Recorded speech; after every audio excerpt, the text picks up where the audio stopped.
it's very normal for the 18 to 22-year-old to reconsider everything he or she has been taught from birth until now. They are being exposed with a variety of ideas, most of which are going to buck whatever the church taught them, assuming they're going to a secular university. They're meeting people. I mean, the diversity of thought just went from like a little bit when they were being raised in your home to overwhelming majority. You just need to be praying for your child nonstop without ceasing right now. The Lord loves them and he has your child in his hand. The Lord will see them through this. I wouldn't freak out or like punish your child just because they are rethinking what they believe. Your goal as mom should be to keep that dialogue open so that you can continue to speak truth into your daughter's life. And you could continue to say, hey, I get having doubts about the Christian faith. I get having doubts about the Bible, but you need to be wrestling those thoughts and those doubts within the church, within a community of faith. Yes, you can have those conversations with folks who don't believe as well,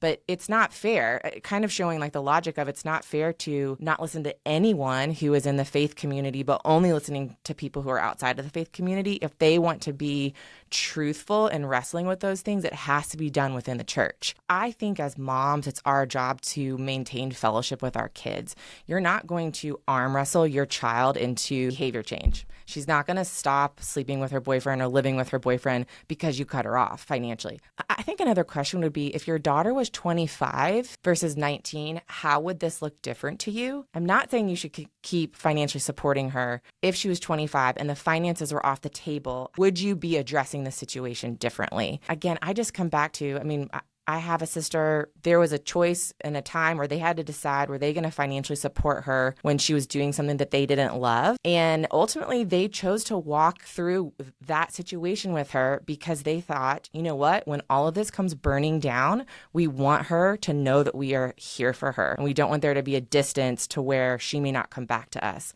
And that is what happened. The house caught on fire. Metaphorically, everything burnt down to the ground, but my parents were still in a relationship with her and she was able to come home and find safety and healing. And, she's in an amazing place today. I guess just the point of thinking through, maybe it's you're continuing the tuition, but if you're paying for rent or things like that, maybe you're going to say, if you're living with your boyfriend, I'm not paying for that rent. It goes against how I raised you. This goes against what God's best is for you.